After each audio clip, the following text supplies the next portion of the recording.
అందరికీ నమస్కారం. నేను మీ హోస్ట్ శ్రవంతి చొక్కారపు. సో ఇవాళ ఒక అద్భుతమైన టీంని నేను ఇంటర్వ్యూ చేయబోతున్నాను. సో ఆ టీం గురించి చెప్పే ముందు ఆ టైటిల్కి సంబంధించిన కథ ఒకటి చెప్దామని డిసైడ్ అయ్యాం. త్రిబాణధారి బార్బరిక్, ఘటోద్గజుడి కుమారుడు బార్బరికుడు. సో ఆయనకి ఒకప్పుడు 3 బాణాలకి సంబంధించిన ఒక వరం ఉండేదట.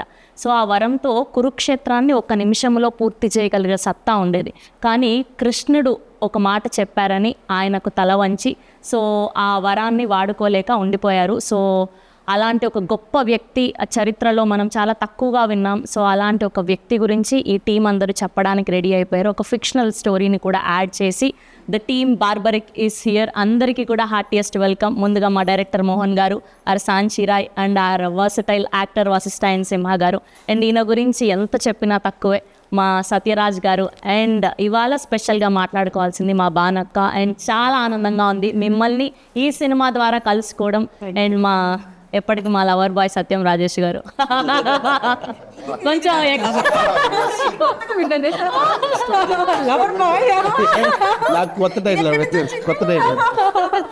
సో అలా సో ముందుగా మీ అందరికీ కూడా హార్టియెస్ట్ కంగ్రాచ్యులేషన్స్. మీ టీజర్ రిలీజ్ అయినప్పటి నుంచి మంచి బజ్ని క్రియేట్ చేయగలిగారు. అండ్ నిన్న భానుగారి పాట రిలీజ్ అయినప్పటి నుంచి ఇస్కితడే అదే బానక్క హోస్ట్ చేసి మైక్ పట్టుకున్నా ఆవిడ్ని కళ్ళు తిప్పకుండా అలా చూస్తూ ఉండిపోతాం. అలాంటిది ఆవిడ స్టెప్ వేశారు అంటే యాక్ట్ చేశారు అంటే మామూలుగా ఉండదు. ఎస్, సో ముందుగా టైటిల్ గురించి మాట్లాడాలి అంటే డైరెక్టర్ గారితోనే మొదలు పెట్టాలి కాబట్టి సార్ ఫస్ట్ అసలు ఈ టైటిల్ పెట్టడానికి రీజన్ ఏంటి? ఎక్కువ రీజన్ ఏంటంటే నాకు ఎక్కువ ఇష్టం మహాభారతంలో ఉన్న క్యారెక్టర్స్ అన్నీ కూడా ఇన్స్పైర్ చేస్తూ ఉంటాయి. దాంట్లో నుంచి ఒక కొత్త కథ తయారు చేయాలి. మ్యాక్సిమం నేను చేసే సినిమాల్లో అక్కడి నుంచి పిక్ చేస్తాను టైటిల్ మ్యాక్సిమం. సో ఈ టైటిల్ పెట్టడానికి కారణం అని అంటే కథ లాంటిది, కంటెంట్ అలా దొరికింది. సో కాబట్టి ఆ టైటిల్ పెట్టాల్సి వచ్చింది. ఆ కంటెంట్ అలాంటిది.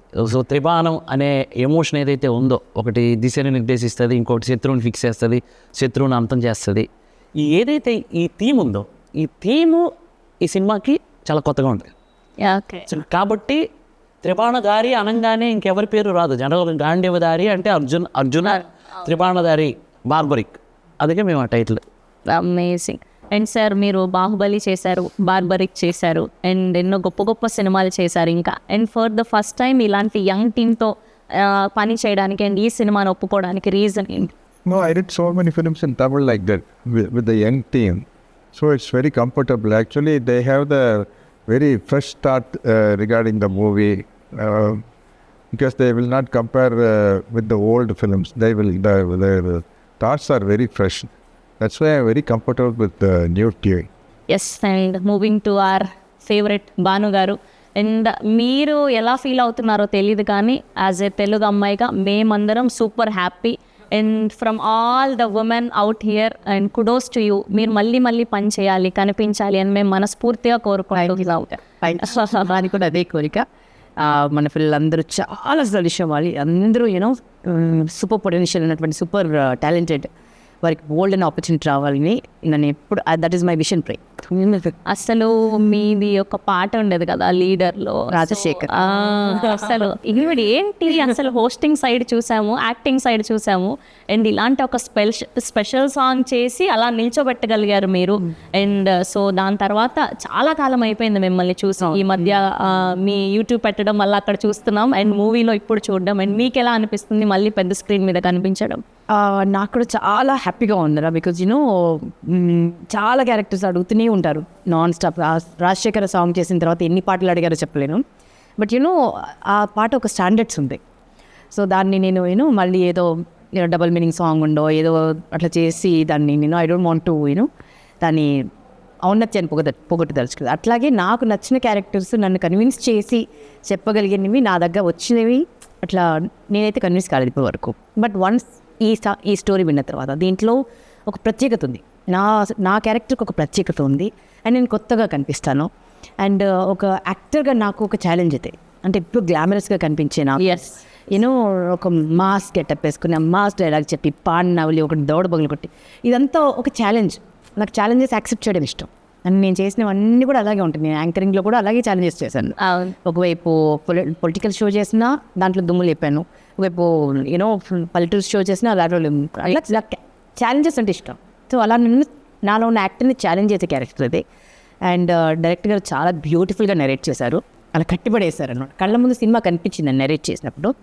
అండ్ ఎగ్జిక్యూటివ్ ప్రొడ్యూసర్ నాకు బెస్ట్ ఫ్రెండ్, ఇంకా తను పట్టుబదలని విక్రమార్కుడు అనమాట. ఒకసారి చెప్పాడంటే ఒప్పించి తీరుతాడు. సో రాజేష్ కొత్తగా అనిపించింది నాకు. అండ్ అందున ఈ పేరు వినగానే ఆ స్క్రీన్లో కనిపించడమే ఒక అదృష్టం అనిపించింది. సత్యరాజ్ గారి పేరు వినగానే. రాజేష్ గారు, సో ఎలా ఉంది? బ్యాక్ టు బ్యాక్ మంచి ఫిలిమ్స్ చేస్తున్నారు, మంచి క్యారెక్టర్స్ చేస్తున్నారు. నిజంగా చాలా And ఇప్పుడు ఈ త్రిబాణ దారి బార్బరిక్లో ఇంకొక అద్భుతమైన పాత్ర. ఇది నిజంగానే అద్భుతమైన పాత్ర. ఎందుకంటే ఈ మామూలు క్యారెక్టర్స్ చేయడం, కామెడీ చేయడం అవి వేరే, హీరోగా చిన్న సినిమాలు పక్కన పెడితే ఈ సినిమాలో నా చిన్నప్పుడు నేను కోరుకుంటా చూసావా, ఒక సినిమా చూసినప్పుడు ఎలా మనం ఒక చిన్న క్యారెక్టర్ నుంచి 0 to హీరో క్యారెక్టర్ ఉంటుంది చూసావా, అలాంటి క్యారెక్టర్ ఇది. ఫస్ట్ డైరెక్టర్ గారు చెప్పినప్పుడే సూపరు. యాసిడ్గా ఇప్పుడు చెప్పినట్టే రాజేష్ నంబూరి అని నాకు కూడా క్లోజ్ ఫ్రెండ్, ఫ్యామిలీ ఫ్రెండ్ అనమాట. అర్థమైందా? తను వచ్చి చాలా మొండికెత్తాలి, కూర్చోండి అంత అలాగా. పైగా ఏంటంటే సత్యరాజ్ గారి కాంబినేషన్ అంటే సత్యరాజ్ గారితో కాంబినేషన్ అంటే ఫస్ట్ డే నేను నిజంగా భయపడ్డాను ఆనెస్ట్గా. రాగానే సార్ క్యాచ్ చేస్తే 2-3 days తర్వాత ఇద్దరు అంత వెరీ ఫ్రెండ్లీ. అంటే ఆయన నేను సేమ్ ఏజ్, నాకన్నా బాబు 1 year సీనియర్ అంతే, అంతే సేమ్ ఏజ్ ఇద్దరు. ఇస్ జస్ట్ 35 కదండి. అలా మాట్లాడుకున్నాం సీరియస్లీ, ట్రావెల్ కాదు, ఆయన 35 అంటే మేము ఇంకా జస్ట్ బాగుంది అని చెప్పాలి. అమ్మ గర్భంలో ఉన్నాను నేను. సరే ఇది అని జలస్ అండి, ఇట్స్ ఓకే. అప్పుడు మాట్లాడుకుని కథ మాత్రం ఈ హీరోయిన్ స్టోరీ అంత డిఫరెంట్. సత్యరాజ్ గారి స్టోరీకి నేను పక్కనే ఉంటాను. ఒక వెరీ ఇంట్రెస్టింగ్ క్యారెక్టర్, పలానా క్యారెక్టర్ చెప్పడం సినిమాలో ప్రతి ముడి నావాలు విడుతుంటుంది అనమాట. మంచి ఇంట్రెస్టింగ్ క్యారెక్టర్, చాలా మంచి క్యారెక్టర్. Nice, amazing. అండ్ మా వశిష్ఠ ఎన్ సింహ గారు ఓదెలా రీసెంట్గా చూసాం. అండ్ ఈయన ఏ పాత్ర చేసినా దానికి ప్రాణం కాదు, అంతకు మించి ఏదైనా పదం ఉందంటే అది పెట్టి చేస్తారు. అండ్ యువర్ వాయిస్ అసలు ఎంత ప్లస్, అసలు ఇలా మీరు వచ్చారంటే స్క్రీన్లో అందరం అలా కళ్ళు తిప్పుకోకుండా చూడాల్సిందే. Thank you. సో అండ్ ఈ సినిమాకి పని చేయడం ఎలా అనిపిస్తుంది, అండ్ ఇందులో మీ క్యారెక్టరైజేషన్ ఎలా ఉండిపోతుంది? It's very very interesting special one. నాకు ఫస్ట్ చాలా వెనక మోహన్ గారు వచ్చి కథ నరేట్ చేసినప్పుడే moment we met like I want to narrate a story to you, title ఇది అన్నారు. ఆ టైటిల్ వినేది ఏదో స్పెషల్గా ఉంది, క్యాచ్గా ఉంది, త్రిబాణ దారి బార్బరి ఇక్కడ విన్నట్టుంది అని ఒక చిన్న ఇది థాట్తో మొదలైంది journey. Then the narration, the way he narrated, అక్కడి నుంచి ఇందులో ఉన్న ఇన్ని క్యారెక్టర్స్, ఆ ప్రతి క్యారెక్టర్ ఉన్న డెప్త్, క్యారెక్టర్ ఆర్క్ కానీ వేరియేషన్స్ కానీ, and every character has sense, essence, life to it. And ఈ సినిమా చూస్తే ప్రతి క్యారెక్టర్లో మనం రిలేట్ చేసుకోవచ్చు. అండ్ సినిమా మొత్తం ఇది ఒక మిర్రర్ లాంటి సినిమా, మనకి సొసైటీలో జరిగే విషయాలు, చాలా సన్నివేశాలు మీరు సినిమాలో correct this is what it is కదా అనిపిస్తుంది. చూస్తుంటే ఇది మన చుట్టుపక్కల ఎక్కడో జరుగుతుందేమో అనే ఒక ఫీలింగ్ వస్తుంది. సో అంత మంచి కథ. As I told you, this movie is like a mirror to the society, mirror to your self, my self and all of us. And చాలా చాలా చాలా సెన్సిటివ్ అయిన విషయాన్ని చాలా సెన్సిబుల్గా చెప్పే ఒక మంచి ప్రయత్నం, గొప్ప ప్రయత్నం త్రిబాణ దారి బార్బరికి. బేసిక్గా మీరు కథ ఒప్పుకునేటప్పుడు అంటే ఏం చూసి దాన్ని సెలెక్ట్ చేస్తారు? ఓకే, ఈ కథ ఇలా ఉంటే ఇలా ఉండబోతుందని మీ ఓకే ఇది పర్ఫెక్ట్ స్క్రిప్ట్ అని? It's all content is the king. Content first, దాని తర్వాత రెండోది ఇంటెంట్. సో ఈ కంటెంట్ని ఏ ఇంటెంట్తో చెప్తున్నాం అనే ఒక క్లారిటీ మనకు ఉండాలి అని నమ్ముతా. అండ్ అది రెండు బాగుంటే తర్వాత క్యారెక్టర్ గురించి ఆలోచిస్తాం. నైస్. అండ్ సాంచి పాపం ఆవిడ వచ్చినప్పటి నుంచి మీరు నన్ను ఏం క్వశ్చన్స్ అడుగుతారు, తెలుగులో అయితే అడగారు కదా, ఎలా అవుతూ ఉన్నారు. But so good to see you here. Thank you so much. Welcome to Tollywood. Thank you. And how's the work experience in Telugu film industry? Working in the Telugu industry feels like fresh and new for me. It's a different kind of a story and different kind of experience for me. And learning the language, understanding the work culture and connecting with the audience, it's a different feel, to be honest. And from work culture to the storytelling, the Telugu industry has its own unique charm. So I'm enjoying every bit of it. Thank you. Nice. And Mohan గారు, బేసిక్గా mythological backdrop సినిమాలు అంటే ఖచ్చితంగా మనకు history గురించి చాలా knowledge ఉండాలి ఇలాంటి ఒక సబ్జెక్ట్ని మనం టచ్ చేస్తున్నాము అంటే. దీనికి మీరు ఎలాంటి హోంవర్క్ చేశారు? అసలు స్పెసిఫిక్గా ఈ కథనే రాసుకోవడానికి one of the main reasons ఏంటి? కరోనాలో ఆల్మోస్ట్ ఒక 250 ఎపిసోడ్లు మహాభారతం చూశాను నేను. అంటే ఆ కరోనా టైంలో అదేంటో అదొక దెయ్యంలాగా పట్టుకుంది నాకు ఆ టైంలో. ఇంకా అక్కడి నుంచే కథలు స్టార్ట్ అయిపోయినాయి. కొంచెం ఇన్ని కథలు వస్తాయా? యాక్చువల్లీ ఈ కథకి అక్కడే బీజం. కరోనా టైంలో నేను హాట్‌స్టార్లో చూసిన మహాభారతం అక్కడ మొదలెట్టాను. సో బార్బరిక్ అనేది నాకు ఆ క్యారెక్టర్ కొత్తగా అనిపించింది. ఒక గొప్ప యోధుడు 1 మినిట్లో యుద్ధాన్ని ఫినిష్ చేసగల యోధుడికి ఆయన కథని వెంటనే కళ్ళల్లో నీళ్ళు వచ్చాయి. అంత గొప్ప యోధుడు. సో ఒక నిమిషంలో యుద్ధం ఫినిష్ చేసేస్తే కురుక్షేత్రం ఇంకా నడవదు. కురుక్షేత్రమే లేకపోతే కలియుగానికి ఏం చెప్తారు? ధర్మం ఏంటి, అధర్మం ఏంటి, అభిమన్యుడు ఎందుకు చచ్చిపోయాడు, కర్ణుడు ఎందుకు నన్ను చంపమని అడిగాడు, ఇలాంటివన్నిటికీ శ్రీకృష్ణుడి లీల ఉంటుంది కదా, అవన్నీ ఎలా తెలిసేవి మనకి కలికాలంలో? ఆ మాత్రం అది కానీ లేకపోయి ఉంటే మనం ఇంకా రాక్షసులం అయిపోయిండేవాళ్ళం. ఆల్రెడీ అయిపోతున్నాము, ఇంకా రాక్షసులం అయిపోతుండేవాళ్ళం. అవి ఉండబట్టే ఈ మాత్రమైనా బ్రతుకుతున్నాం మనం. మినిమం అంటే తల్లి, చెల్లి, ప్రియురాలు, ఇలా కనీసం అవి తెలుస్తున్నాయి మనకి. అది లేకపోతే ఏంటి అనేది నాకు అనిపించింది. సో కాబట్టి అలాంటి వేరే పెయిన్ని నేను ఇందులో మెటఫోర్లో ప్రజెంట్ చేశాను. అతనికి త్రిబాణాస్త్రం, అంత పెద్ద అస్త్రం, కామాఖ్యాదేవి వరం, అంత పెద్ద అస్త్రాన్ని కూడా తను యూజ్ చేసుకోలేకపోయారు. దేనికి అని అంటే లోక సంరక్షణ కోసం, రాబోయే కలికాలం కోసం. కలికాలంకి నా వల్ల కలికాలం ఎఫెక్ట్ అవ్వకూడదు అనేది నాకు అది చాలా బ్యూటిఫుల్ అనిపించింది. అది మెటఫరిక్గా మనం ఈ సినిమాలో చెప్పాం. అండ్ మీ క్యారెక్టరైజేషన్లో మీకు బాగా నచ్చింది ఏంటి ఈ క్యారెక్టర్? Very powerful women. నాకు పవర్ఫుల్ విమెన్ అంటే చాలా ఇష్టం. హూ ప్రొటెక్ట్ దెమ్ సెల్ఫ్, వాళ్ళ చుట్టూ ఉన్న వాళ్ళని ప్రొటెక్ట్ చేస్తారు. And that's what me also. నేను చాలా స్ట్రాంగ్ విమెన్. అండ్ నా వాకిలి పద్మ కూడా చాలా స్ట్రాంగ్ క్యారెక్టర్. అంటే ఆవిడకి పెళ్ళైందా లేదా తెలియదు, ఉన్న కూతురు సొంత కూతురా లేదా ఇంకెవరి కూతురా తెలియదు. అట్లా ఒక విచిత్రమైన క్యారెక్టర్ అనమాట. బట్ అల్లుడు అంటే ప్రాణం. అంటే తన బ్రదర్కి సరే ఏడి ఆల్రెడీ గమనించింది. సో అట్లా ఒక టిపికల్ క్యారెక్టరైజేషన్ ఉన్నటువంటి క్యారెక్టర్ అనమాట. I enjoy doing it. Teaser చూస్తే అదే అర్థమవుతోంది. ఇది ఏంటి, తాత మనవరాలు కథనా లేదంటే ప్రియుడు ప్రియురాలకి సంబంధించిందా, అసలు ఏంటి, ఏముండబోతుంది అంటే మెయిన్ థింగ్ ఏంటి అని అదే అర్థమైంది. మీరు ట్రైలర్ కానీ టీజర్ కానీ చూస్తే మీకు అదే అనిపిస్తుంది. ఒక తాత మనవరాల కోసం యుద్ధం చేస్తున్నాడా, ఒక ప్రియుడు ప్రియురాల కోసం యుద్ధం చేస్తున్నారా, ఒక అత్త తన మేనల్లుడి కోసం యుద్ధం చేస్తుందా అనేది మీకు అలా కనబడుతుంది టీజర్లో. సో ఆ కనెక్షనే సినిమా. అదైతే థియేటర్లో చూడాల్సిందే. ఆ మ్యాజిక్ అనేది థియేటర్లో చూడాల్సిందే. అందుకే అంటున్నాను నేను. యాక్చువల్లీ కంటెంట్ ఇప్పుడు బార్బరిక్లో సత్యరాజ్ గారు అండ్ పాప మేఘన కనబడుతున్నారు అందులో. అది ఎందుకు పెట్టామన్నది కూడా ఒక సస్పెన్సే ఒకటి. ఇదేంటిది రకరకాలుగా తిప్పి చెప్తున్నారు. ఇదే అసలు అందరు క్లైమాక్స్కి వచ్చేసరికి వావ్ అంటారు అంతే. అండ్ బేసిక్గా ఈ సినిమాలో ఈ క్యారెక్టర్లన్నీ ఒక ఎత్తు అయితే, మీరు సత్యరాజ్ గారిని తీసుకురావడం మరో ఎత్తు. ఆయన ఎన్నో అద్భుతమైన సినిమాలు, పెద్ద పెద్ద సినిమాలు, స్టార్ డైరెక్టర్స్తో వర్క్ చేశారు. ఏం చెప్పి ఒప్పించగలిగారు ఆయనని? ఫస్ట్ డే కలిసినప్పుడు మీరు చెప్పి ఓకే కథ 100% ఇంప్రెస్ చేసింది. ఇంకో థింగ్ ఏంటంటే సత్యరాజ్ గారి ఇంగ్లీషు నా ఇంగ్లీష్ ఒకేలాగా ఉంటుంది. సత్యరాజ్ గారికి అదర్ లాంగ్వేజెస్ నేర్చుకోవడం ఇష్టం ఉంటుంది, నాకు ఇష్టం. నాకేమో వేరే లాంగ్వేజ్ నేర్చుకోవడం అంటే చాలా టఫ్. ఎందుకు నేర్చుకోవాలి నేను, అయినా నాకు ఎందుకు ఈ కర్మ అన్నట్టు ఉంటుంది. సేమ్ ఆయన కూడా వెళ్తే ఆయన కూడా వచ్చాడు ఒకసారి. సార్ కెనీ లాంగ్వేజెస్ వచ్చాడు. How many language sir? I know how to laugh in all the languages.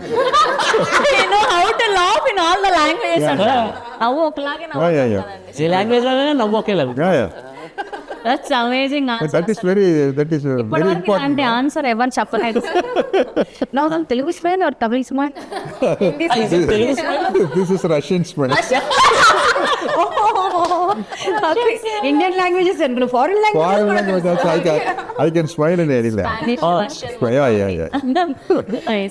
అదనుకోక ఒక డైరెక్టర్కి పెద్ద కోరికలు ఉంటాయి జనరల్గా. ఈ క్యారెక్టర్ అమితాబ్ బచ్చన్ ఎంత భలే ఉంటుంది కదా అని అంటే నాకేముంది అసలు వెనకాల, నేను ఒక ఇట్ ఇచ్చాను అమ్మాలి కదా. సత్యరాజు గారు అయితే బాగుంటుంది కదా, అది కూడా డౌటే నాకు. మోహన్ లాల్ గారు అయితే బాగుంటుందా, డౌటే. సినాప్సిస్ రెడీ చేసి ఫస్ట్గా నేనేంటంటే ఇంత పెద్ద క్యారెక్టర్స్ ఉన్నాయి కానీ కరెక్ట్గా యాప్ట్ సత్యరాజు గారి, ఆ క్యారెక్టర్కి, డాక్టర్ శ్యామ్ క్యారెక్టర్కి యాప్ట్ సత్యరాజు గారు. ఎందుకంటే ఆయన దగ్గర ఆ కళ్ళల్లో ఆ ఇది ఒక సైకియాట్రిస్ట్ ఎలా చూడాలి, నేను అందుకే ఆయన సినిమాలు చూసి ఆ క్యారెక్టర్ రాశాను సీరియస్గా. సినాప్సిస్ పంపించగానే సార్ ఇమీడియట్ కాల్, ఇంగ్లీష్లో మాట్లాడేస్తున్నారు ఆయన కూడా. ఇంగ్లీష్లో మాట్లాడేస్తుంటే సేమ్ ఇంగ్లీషే ఉంది, టెన్షన్ లేదని అమ్మ కాన్ఫిడెన్స్ వచ్చింది నాకు. చేతులు వణికిపోయి సత్యరాజు గారు అని ఆఫీస్లో క్రాంతి మన మీ మేనోరుడి క్యారెక్టర్ పక్కన ఉన్నాడు. సత్యరాజు మనోడు టెన్షన్ అయిపోతున్నాడు. సత్యరాజు గారు లిఫ్ట్ చేశాను, సార్ ఇక మంచి స్మూత్ ఇంగ్లీషు నీట్గా తెలుగు లాంటి ఇంగ్లీష్ మాట్లాడారు. అది తెలిపోయింది కదా, ఇంకేంటి మరి ఇక రెచ్చిపోయాను నేను. ఇక ఎన్ని తప్పులు వచ్చినా వాళ్ళు ఇక ఏది ఎవరో ఇది ఇక రెచ్చిపోయి చెప్పాను. అయిపోయిన తర్వాత ఇగో ఈ క్యారెక్టర్ అదర్ ఏమీ ఆలోచించొద్దు, రేపు తెల్లవారు మీరు రాగలుగుతారా చెన్నైకి, నాకు ఫుల్ నేరేషన్ కావాలన్నారు. ఇంకా మార్నింగ్ నేను రాజేష్ గారు వెళ్ళిపోయాము, కథ నేరేట్ చేశాను. ఇంకొక విషయం ఏంటంటే నేను తెలుగులోనే నేరేట్ చేశాను. అంటే ఎవరి లాంగ్వేజ్ వాళ్ళు కరెక్ట్గా ప్రజెంట్ చేయగలుగుతారు. నేను తెలుగులో ప్రజెంటేషన్ ఇచ్చాను. పర్లేదు సార్ చెప్పండి అన్నాడు. కథ విని ఇమ్మీడియట్గా మారుతి గారికి అక్కడే కాల్ చేశారు, సార్ కథ చాలా బాగుంది సార్, ఎందుకంటే కొత్త డైరెక్టర్ కదా అని కొంచెం భయపడ్డాను. అంటే లెజెండ్స్ పెద్ద పెద్ద సినిమాలు చేసిన వాళ్ళు కొత్త డైరెక్టర్ కదా అని చిన్న సంశయం ఉంది, కానీ కథ చాలా బాగా చెప్పాడు సార్, చేద్దాం సార్ అని మారుతి గారు. అప్పుడు అయిపోయింది. ఇంకా నేను ఇంకా ఎవరికి అప్రోచ్ అవ్వలే, ఇక ఫిక్స్ అయిపోయాను. అలా సత్యరాజు గారిని ఒప్పించుకున్నారు. అమేజింగ్. అండ్ సత్యం రాజేష్ గారు, మీరు ఎప్పటి నుంచో వర్క్ చేస్తున్నారు సినిమాలు, పెద్ద పెద్ద డైరెక్టర్స్ అందరితో వర్క్ చేశారు. సో ఆ సినిమాల డైరెక్టర్కి అండ్ ఇప్పుడు ఈయన అంటే పెద్ద ఎక్స్పీరియన్స్ లేని డైరెక్టర్, అంటే ఇలాంటి ఒక పెద్ద కథ చెప్పబోతున్నారు అని అనుకున్నప్పుడు సో మీకు నమ్మకం కలిగించిన పాయింట్ ఏంటి? తన కథనం చెప్పే విధానంలో కానీ తన థాట్ ప్రాసెస్, ఒక బార్బరికుడు గురించి ఒక కథ తిరుగు దానికి బాగా కనుక్కొని దానికి రీసెర్చ్ చేసి కథ రాసి చెప్పే విధానం కూడా చాలా బ్యూటిఫుల్గా. సీన్ టు ఏ రోజు కాదు సీన్ చెప్పడం కూడా అంతే చాలా యాక్టివ్ ఉంటాడు. మార్నింగ్ 5-6 అదే యాక్టివ్. డబ్బింగ్ చెప్పడం, తను రియల్ లైఫ్లో కలిస్తే నిలబడి ఇలా కూర్చొని మాట్లాడలేదు, ఇలా తిరుగుతుంటుంది. వెరీ ఎనర్జెటిక్ అండ్ అనుకుని తీసి చాలా బాగా చేస్తుంది ప్రతి పార్ట్ కూడా. అంటే అవునా? అయితే మనం ఇవాళ టాలెంట్ని బయట తీయాల్సిందే. వశిష్ఠ సింహ గారి వాయిస్ అండ్ అలానే ఆయన మేనరిజం ఏదైనా ఒక డైలాగ్తో చూపిస్తే వశిష్ఠ గారికి ఫస్ట్ నేను ఒక రిసార్ట్లో కలిసాను. కలిసినప్పుడు ఆయన కళ్ళజోడు పెట్టుకొని ఒక చిన్న డోర్ తీసుకొని వస్తున్నారు ఇట్లా. నేను ఎలా చెప్పడం, ఏంటి ఇంత హైట్ ఉన్నాడు ఈయన, చూస్తే డామినేటింగ్గా ఉన్నాడు. కూర్చునేసరికి వాయిస్ ఓపెన్ చేశాడు, దిస్ ఇస్ వశిష్ఠ. వశిష్ఠ ఏంట్రా ఇది బేసు. అన్న తర్వాత ఇక కథ చెప్పడం కూడా నిజంగా రాజేష్ గారు మీకు చెప్పినంత కాన్ఫిడెంట్గా ఆయనకి చెప్పలేదు, సత్యరాజు గారికి చెప్పినంత కాన్ఫిడెంట్గా నేను చెప్పలేదు. బికాస్ ఆఫ్ ఆయన ఏదో అది నాకు చిన్న భయం అనిపించింది. అందుకే ఒక బాణాన్ని అప్పుడు తీసుకెళ్ళా, నా స్క్రీన్ ప్లే రైటింగ్లో హెల్ప్ చేసి నాగేంద్రని తీసుకొని వెళ్ళాను. అదే ఎప్పుడు ఫోన్ చేసినా hi Mohan, how are you, ఎలా ఉన్నావు, ఓకేనా, ఎవ్రీథింగ్ గుడ్, ఓకే రైట్, ఏంటి నెక్స్ట్ ఏంటి, ఆ సౌండ్ ఇక అలవాటు. అది ఎంతలా వాయిస్ని విన్నారంటే ఇక Rajan welcome sir,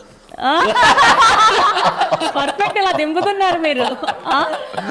ETV Ganesan గారికి డబ్బింగ్ చెప్పేసారు. వచ్చి అన్నారు, సార్ సీన్ ఏంటి అన్నారు. సీన్ చెప్పేసి డైలాగ్ చెప్తున్నా, లేదు నా బేబీ కనపడట్లేదు, అది ఎలా, అది కానీ సాయంత్రం వరకు లేదనుకో ఒక్కొక్కరిని తాట తీస్తాను కొడుకల్ని, రే ఎవరు అది ఇట్లా ఆయన దాన్ని నేను ప్రతి డైలాగ్ ఆయన సార్ ఇలా వస్తారు సార్ మీరు వచ్చేసి సార్ ఎప్పుడే బేబీ గారిని పట్టుకుంటాం సార్, రాత్రి ఎంత లేట్ అయినా కానీ తెల్లవారేసరికి మీ బేబీ మీ ఇంట్లో ఉంటుంది సార్ అని ఇలాగే చెప్పేవాడిని. చెప్పిన తర్వాత like "ఆ, ఆయన యాజ్ ఇట్ ఈజ్ అలాగే చేసేవాడు, ఇంకేముంటుంది నేను ఇక అసలు మొత్తం అందరినీ నింపేస్తున్నారు ఆయన. అలా చేసేవారు. అయిపోయిన తర్వాత ఒకరోజు కాల్ చేసి అంతా ప్యాకప్ అయిన టైం అయిపోయింది, ఇక సారదా అయిపోయిన తర్వాత ఒక పని చేయి, నేను రాను కానీ నువ్వు డబ్బింగ్ చెప్పుకో అన్నాడు. దండం పెడతా సార్.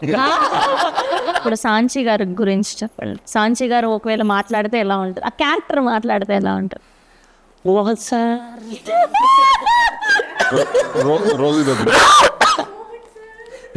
అతనికి ఎలాంటిదంటే అది అంటే ఆ సంస్కారానికి మెచ్చుకోవాలి. యాక్చువల్లీ రాగానే ఫస్ట్ సెట్లో రాగానే నా కాలు మొక్కుతుంది.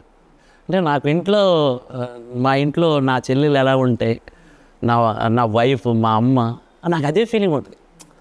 అంటే అంత వచ్చి కాళ్ళకి నమస్కారం చేస్తాను. మా ఆవిడ ఫస్ట్ కాళ్ళకి నమస్కారం చేస్తాను, నా చెల్లి కాళ్ళకి నమస్కారం, ఇక మా అమ్మకంటే ఇక నేను నమస్కారం చేస్తాను. అంటే ఆ సంస్కారం చూడండి, నాకు అది చాలా బాగా నచ్చింది ఆ అమ్మాయిలో. ఇంకోటి ఏంటంటే తనకి ప్రాబ్లం తెలుగుని కనీసం పలకటం కష్టం. అలాంటిది ప్రయత్నం చేసిందండి తను. ఎంత ప్రయత్నం, ఎంత కష్టపడింది, ఎంత కష్టపడి సినిమాలో చూస్తే ఖచ్చితంగా అప్లాజ్ వస్తుంది అమ్మాయికి, అంత బాగా యాక్ట్ చేసింది. తెలుగు డబ్బింగ్ కూడా మహతి చెప్పారు దీనికి, పర్ఫెక్ట్ సింక్, చాలా బాగా. ఇంకా సాహిత్యం గురించి చెప్పలేము. But ఆఫ్టర్ దిస్ ఫిల్మ్ మంచి లైఫ్. बोलना चाह रहे हैं कि हाँ बट मैंने एक डायलॉग बोला याद करके so बाद में अभी कुछ याद है आपको? अभी कुछ याद? हाँ याद है सकते हैं సాయంత్రం వరకు వచ్చేద్దాం సినిమా గినిమా అంటూ వేరే పక్కన పట్టకు. బేసిక్గా సత్యరాజ్ గారి క్యారెక్టర్ బేసిక్గా బాహుబలిలో కట్టప్ప అనే బాహుబలికి క్యో మానారని అదొక సెన్సేషన్ క్రియేట్ అయింది.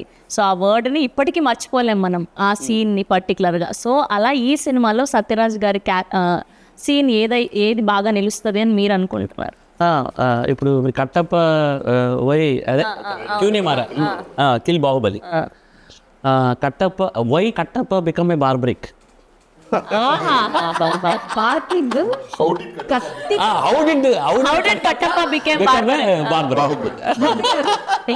ఆల్మోస్ట్ మీరు చాలా మంది పెద్ద డైరెక్టర్స్తో అండ్ యాక్టర్స్తో వర్క్ చేశారు, అండ్ ఈయన నుంచి నేర్చుకున్నది అంటే ఏం చెప్తారు? తగ్గుండడం, being a big star, mean forget about it, super star, big star, master, అంత పెద్ద సీనియర్ ఆర్టిస్ట్ అయ్యింది. ఇప్పుడు టైడ్ అవ్వలేదు ఆయన, ఇప్పుడు అది చిరాకు పడలేదు, చాలా స్మూత్గా అలాగా సార్ ఎప్పుడైతే సరే ఒకనా అదంటే తప్ప నేనే సరే ఏంటిది ఎంతసేపు అని అడుగుతుంది కదా అట్లీస్ట్. అంటే ఏదో ఒక సిచ్యువేషన్ ఎవరో ఆర్టిస్ట్ అలా కాదు, అలాగా ఆయన ఎంత డౌన్ టు అంటే చాలా సింపుల్గా అలా చైర్లో కూర్చుని ఫుడ్ సింపుల్గా తింటూ, కార్లో చిన్న కార్ అంటే మాకు దీనికి సినిమాకు సపరేట్ కార్ అడుగు తీసుకుని, చిన్న కార్, అది చిన్న కార్ అంటే ఓల్డ్ కార్ అనమాట. మేము పెద్ద పొడుగు ఉంటుంది, కార్ సరిపోయేది కాదు, అది పాత కార్ పెట్టారు, అది అంత అది ఓల్డ్ కార్, గేర్ పడేది కాదు, ఎక్కడ గేర్ పడేది కాదు, అది వచ్చింది కాల్ తీసుకునేవారు, అది గేర్ పడేది కాదు. అందులో మేము నైట్ అంతా ట్రావెల్ చేసాం, 4-5 nights ట్రావెల్ చేసాం కార్లోనే, ఎక్కడ ఆయన చిరాకు పడలేదు. అది తగిలేసిన బోన్ నాకు పెయిన్ వస్తుందని ఆయన ఎక్కడ కంప్లైంట్ లేదు. అంటే అంత సక్సెస్ఫుల్ అప్పుడే అందుకే మనుషులు అవుతారనిపి అంత సక్సెస్ అవుతారనిపించింది నాకు. అంత వెరీ డౌన్ టు పోటీగా నటించారు అందరూ. సారు, వశిష్ఠ సారు, ఉదయ్ భాను గారు, సత్యం రాజేష్ గారు, క్రాంతి కిరణ్, ఇప్పుడు మన ఇంటర్వ్యూలో లేడీ కొత్త అబ్బాయి, సూపర్. అసలు అంత డెడికేషన్ అంటే సూపర్. ఇక నాకు తెలిసి 9 అంటే కొంచెం 7:30 అలా వచ్చేస్తాడు, కూర్చొని ఆ సీన్ చూసుకుంటాడు, ఏం చేస్తాడు. అసలు సినిమా అంటే ఇక ప్రాణం ఇచ్చేస్తాడు ఆయన, అంత డెడికేటెడ్. అది నేను చూడలే, నేను కూడా అలాగే ఫీల్ అవుతాను. యాక్చువల్లీ నాకు సినిమా ఉంటే ఉదయం 6 గంటల నుంచి ఉదయం 4 గంటల వరకు చేసిన రోజులు ఉన్నాయి, ఒక 10-15 రోజులు అలా చేశాను నేను. అంత పిచ్చోడు. మొట్టమొదటిసారి ఒక బ్యాండ్ మ్యూజిక్ చేయడం, that is infusion band. So వాళ్ళు స్పెషల్గా ఇలాంటి మైథలాజికల్ సినిమాలకి background score is very very important. And throughout the film ఎలా ఉంది మ్యూజిక్? ఇన్ఫ్యూజన్ బ్యాండ్కి వచ్చేసరికి వాళ్ళు నాకు మంచి ఫ్రెండ్స్. యాక్చువల్లీ నేను కర్ణాటక వోకల్ కూడా చేశాను, పాటలు పాడతాను. సో అలా నాకు వాళ్ళతో పాటు కలిసి షోలు చేశాను. సో వాళ్ళ టాలెంట్ నాకు తెలుసు. వాళ్ళు ఒక సాంగ్, ఒక ఇళయరాజా గారి కంపోజిషన్లో కానీ, ఒక రెహమాన్ గారి కంపోజిషన్లో సాంగ్ తీసుకొచ్చి ఇక్కడ ఫ్యూజన్ చేసి ఎలా ప్రజెంట్ చేస్తే అప్లాజ్ ఉంటుందని నాకు తెలుసు. నాకు అప్పుడు నేను అనుకున్నాను, వీళ్ళకి ఆడియన్స్ పల్స్ తెలుసు పాటల వరకు, కానీ ఆర్ఆర్ నమ్మలే. మారుతి గారు కూడా అన్నారు ఆర్ఆర్ కష్టము అని, మనం వేరే అప్రోచ్ అవుదాం అని అన్నారు. సార్ ఒక్క సీన్ ఇచ్చి చూద్దామా సార్ అంటే, ఒక రీల్ ఇచ్చి చూద్దామా, రీల్ చేస్తామంటున్నారు, ఫ్రీగా చేస్తామంటున్నారు అని అన్నారు. ఒక రీల్ చేస్తే మాకు ఒక స్టూడియోలో చూసాం, స్టూడియోలో బాక్సులు పేలిపోయిన అట్లా వాళ్ళకు కసితో చేసేసారు. ఇక ఫస్ట్ హాఫ్ అంతా చూసాం, అదిరిపోయింది. ఇక మారుతి గారు కాన్ఫిడెంట్ షో చూశారు మారుతి గారు. అసలు మెయిన్ ఎసెట్ సినిమాకి మ్యూజిక్ అన్నారు, ఇది రియల్.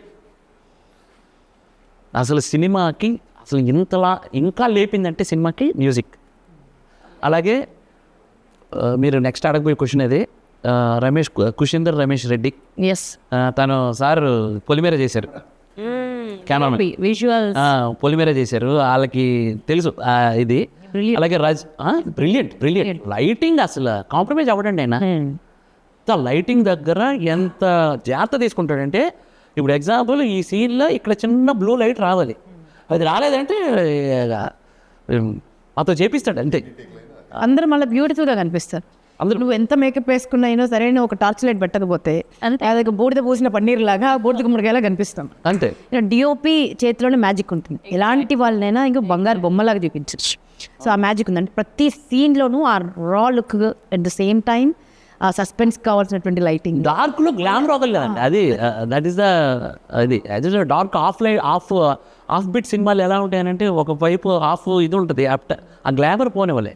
ఆయన లైటింగ్ సూపర్, అసలు సూపర్ ఎక్స్ట్రాడినరీ. ఈ సినిమాలో కూడా ఏదో ఒక క్యారెక్టర్ వచ్చింది, ఏదో టైంపాస్ కోసం పెట్టారు, లేదో వచ్చి నటించి వెళ్ళిపోయారు అన్నట్టుగా ఉంది. ప్రతిదీ ఒక వెయిన్ లాగా అనమాట. ఒక బాడీకి మనకు ప్రతి నర్వ్, ఎంత చిన్న నర్వ్ ఉన్నా కూడా దానికి ఒక చిన్న నరం చిట్టిదని చనిపోతాం మనం. సో ఈ సినిమాలో ప్రతి క్యారెక్టర్ అలా ఉంటుంది. ప్రతి క్యారెక్టర్కి ఒక చాలా మేజర్ రోల్, ఇంపార్టెంట్ రోల్ ఉంటుంది.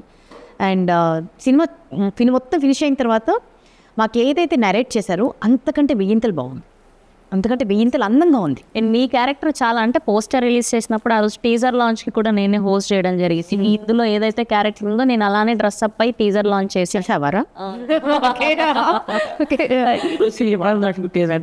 నేను ఫస్ట్ సినిమా చూపించినట్టు చూపించినప్పుడు క్యారెక్టర్లు ఎంత బాగా కూర్చున్నాయి మోహన్, నువ్వు 100% మంచి డైరెక్టర్ అవుతావు, డౌటే లేదు అని కాంప్లిమెంట్. ఉద్ధవ్ గారు ఈ సినిమాకి ఎడిటర్, టేబుల్ మీద ఆల్మోస్ట్ ఒక 2.5 to 3 months only final cut, ఎన్ని వర్షన్స్, ఎంత కంటెంట్ టేబుల్ మీద, ఎడిట్ టేబుల్ మీద డ్యాన్సులు ఆడే సినిమా సూపర్ హిట్ అంటే. ఇది మారుతి గారు నాకు చెప్పారు, అది సూపర్ హిట్ మోహన్, నీకు ఎంత అవుతుందని అంటే ఇది హిట్ సినిమా, ఎడిట్ టేబుల్ మీద నన్ను నమ్ము అని భరోసా ఇచ్చారు. అలాగే సినిమా బావచ్చు. అండ్ ఫైనల్గా ఆడియన్స్కి ఏం చెప్తారు? ఎవరు ముట్టుకొని ఎవరు టచ్ చేయని ఒక మైథాలజీలో మహావీరుడు బార్బరీకుడుకున్న త్రిబాణాన్ని ఎలా ప్లేస్ చేస్తున్నారు వీళ్ళు. సైకాలజీతో డాక్టర్ శ్యామ్ ఉన్నారు, సైకలాజికల్గా డీల్ చేస్తారంటున్నారు. ఒక్కొక్క క్యారెక్టరు ఒక్కొక్క ప్లే అంటున్నారు, బాణాల్లాగా డిసైడ్ చేస్తున్నారు. ఎలా డీల్ చేస్తారు ఈ 3 బాణాలు అనే ఆసక్తికరమైన పాయింట్ని చూడటానికి మీరు థియేటర్కి రావాలి. That's amazing. We are eagerly waiting మేమందరం కూడా. And Barbarik, Tribanadhari Barbarik title itself మీరందరూ గ్రాప్ చేయగలిగారు అటెన్షన్ని. సో త్వరలో మళ్ళీ సక్సెస్ మీట్లో కలవాలని మనస్ఫూర్తిగా కోరుకుంటూ we all wish only the best for the whole team of Tribanadhari Barbarik sir. So good to see you. And ఇవాళ మళ్ళీ చెప్తున్నాను అనుకోకండి, మిమ్మల్ని కలవడం, మళ్ళీ మిమ్మల్ని ఇలా స్క్రీన్ మీద చూడడం చాలా థ్యాంక్ యూ రాజేష్ గారు, అండ్ థ్యాంక్ యూ మోహన్ గారు, అండ్ థ్యాంక్ యూ అండ్ మా వశిష్ఠ సింహ గారికి కూడా thank you. And eagerly waiting, of course మీరు చించేసి ఉంటారు. One thing I would want to mention is this cinema is such a well written, well knit cinema అని చెప్పదు. ఎందుకంటే ఇన్ని multiple characters, multi layered story run అవుతుంటాయి, multiple emotions. తాతగారు అంటే psychologist character ఒకటి అయితే, చిన్న పాప ఒకటి ఉంటుంది, ఇక మన ఇద్దరి క్యారెక్టరు, సత్యరాజు గారి క్యారెక్టరు, ఉదయభాను గారి క్యారెక్టరు, క్రాంతి క్యారెక్టర్, ప్రతి ఒక్క క్యారెక్టర్కి, మొట్టరాజేంద్ర గారు, ఈటీవీ గణేష్ గారు, ప్రతి క్యారెక్టర్కి తనది అయిన ఒక విలువ ఉంటుంది, తనకు ఒక డెప్త్ ఉంటుంది. So well written and connected, and you will definitely be surprised. And every character in the movie is a representation of you, I mean, us in the society. So August 22న Tribanadhari Barbarik world వైడ్గా release అవ్వబోతుంది. మీరందరూ కూడా చూసి మంచి reviews ఇవ్వాలని మనస్ఫూర్తిగా కోరుకుంటూ please watch in only theatres. Thank you.